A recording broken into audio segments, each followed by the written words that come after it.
Hey guys, so I saw this in a news article on Fox News, but apparently Home Depot is selling medieval swords. So, in case you need to fight a battle or dragon or whatever, they're selling them here for $49.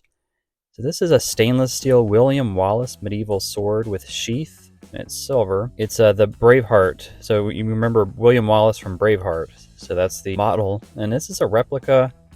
I'm guessing they're just selling it so you can kind of keep it on your wall or as a decorative piece, but the comments are what's funny here. Freedom, use this against my lord of land and no longer has to pay my due for this month from Dave.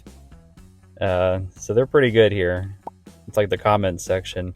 My lawn gnome is now my loyal squire. That's from Sir Mixalot. Forged when the world was young and bird and beast and flower were one with man. TX Cyclista.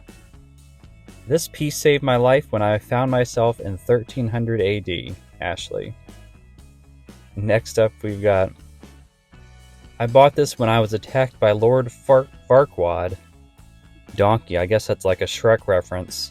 It goes on, but I couldn't fit everything in the description there. So this is a closer up of the piece. I kind of thought this was just like a prank piece. When I saw the related items, I'll see if it pops up here for the related items. They're pretty interesting as well. They're just display pieces, but one's like an axe. There's like a 3-piece battle axe set, so that's pretty interesting. And then they've got some.